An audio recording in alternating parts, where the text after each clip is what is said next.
Welcome, everybody, back to America's Finest Sports. Today is going to be the first day that we're talking college football on this channel, and it's going to be an exciting episode here for everyone. So we got Broshmo in the middle and Zach from the Bloods podcast on the far end. So today we're going to go over a few different topics. Going to do a Power 5 preview, basically going to go over the college football playoff favorites, a couple dark horse candidates, a couple Heisman candidates, and then going to talk about the most impactful transfers in terms of the Power 5.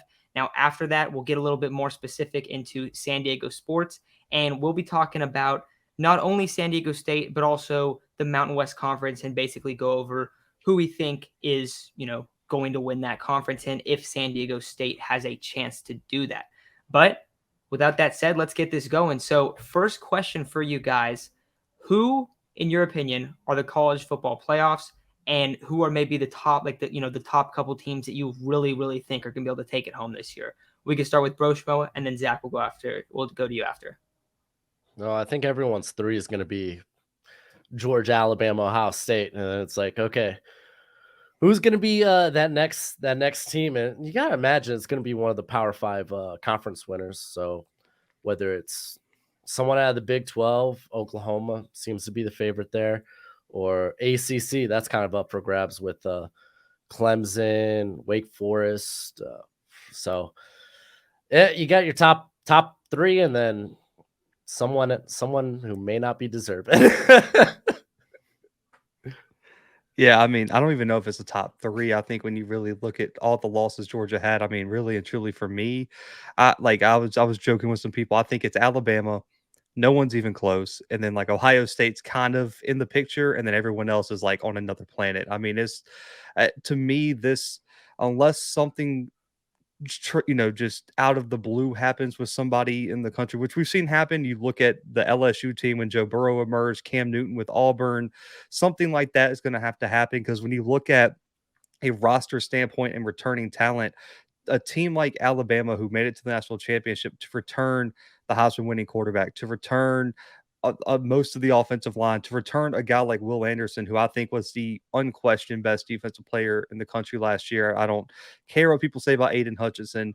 It was Will Anderson. And then you got a 5-star across from him in Dallas Turner, who had 3 sacks in the national championship. So, I mean, they returned their whole secondary too. But I think that fourth team, for me, I really like what Utah looks like coming in. I know that's a weird name, and I think a lot of people talking to them forget that that is a Power 5 team. They're like, man, Utah can't be in the conversation. It's like that's a team that went toe to toe scoring wise with Ohio State in the Rose Bowl last year, with both teams missing some key players.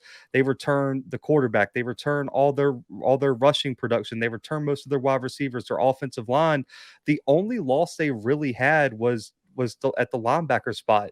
And when I look at that team, it's a tough team under Kyle Whittingham, who I don't think gets his due as a head coach.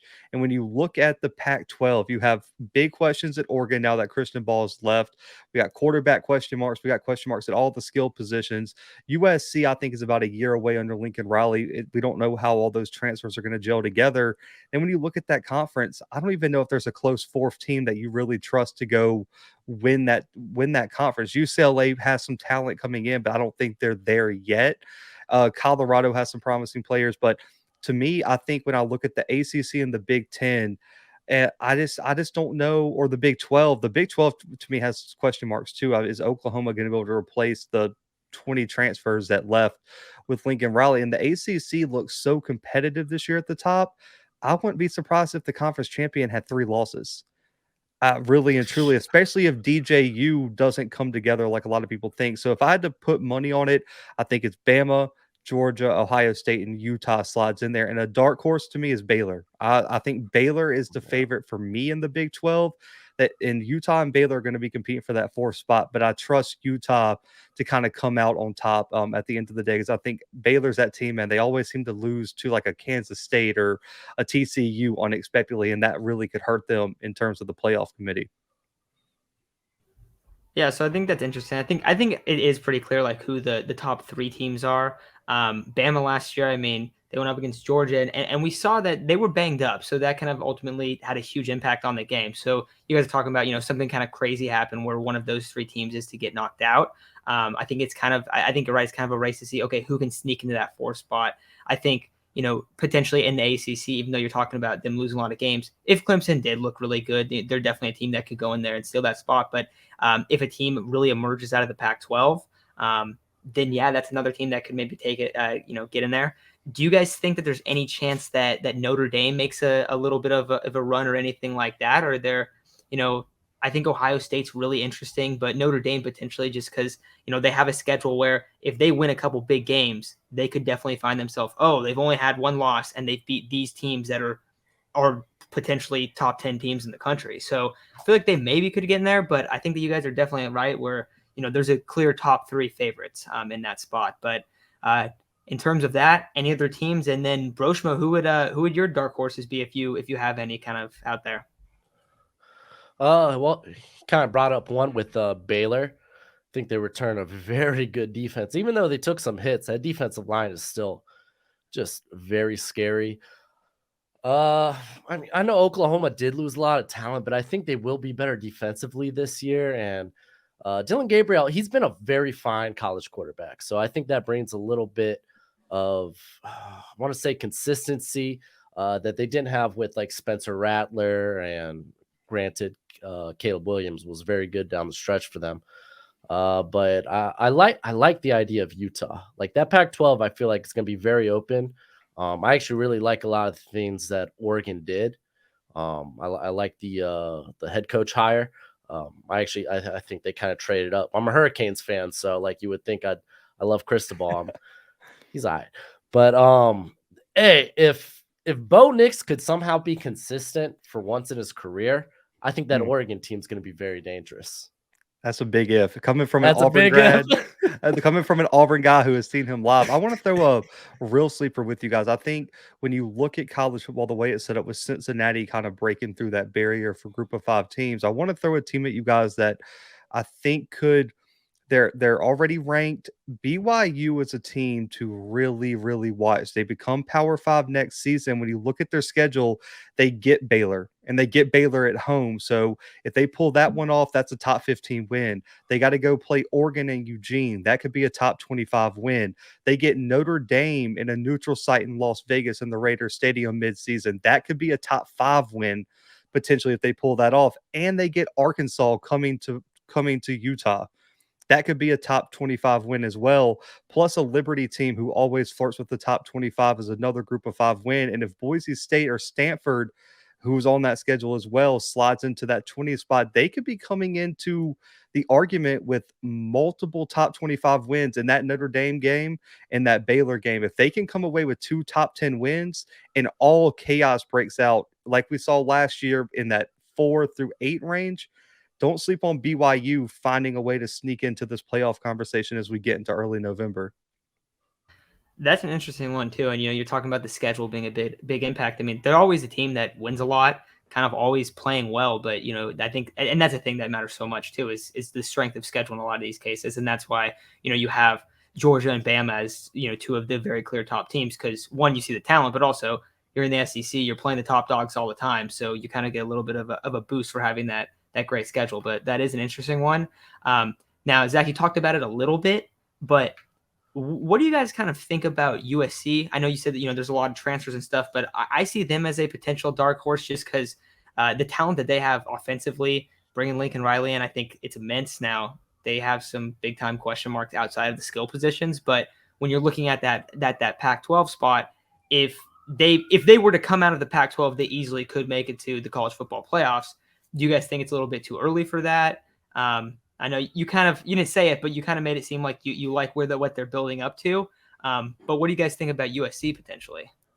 I think they're building. I think they're probably a year away, in my opinion. The one thing I'm worried about with Lincoln Riley, and this has been a criticism since he's been at Oklahoma, is they really struggle with physical teams and run first teams. You look at them against that Baylor team, every time he went up against Dave Aranda Baylor, they smoked them.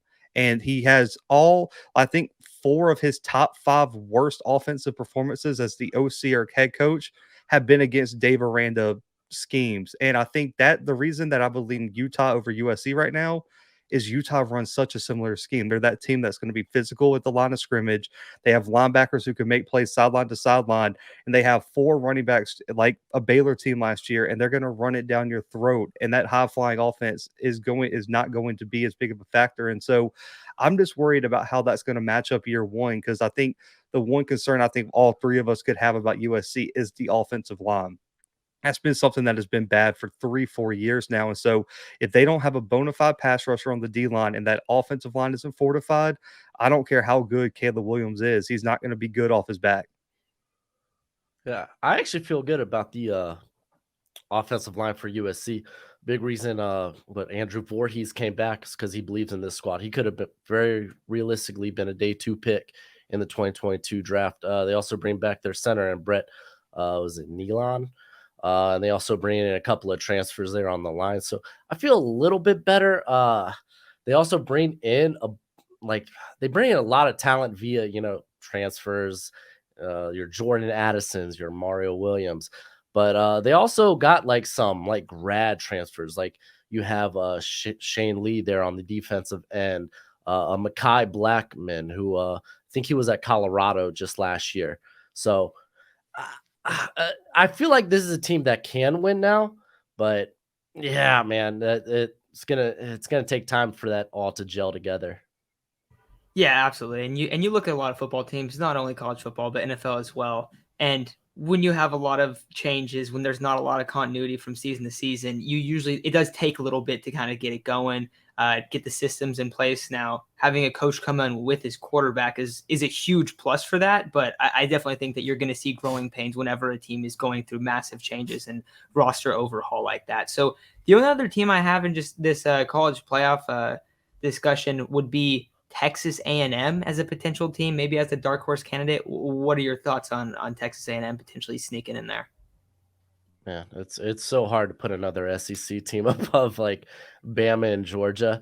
You could probably because A&M, they recruit so freaking well, but I think Ole Miss did such a great job through the transfer portal to stay competitive this year. There's going to be questions about the quarterback position there with Matt Corral gone, but man, they got a team ready to go.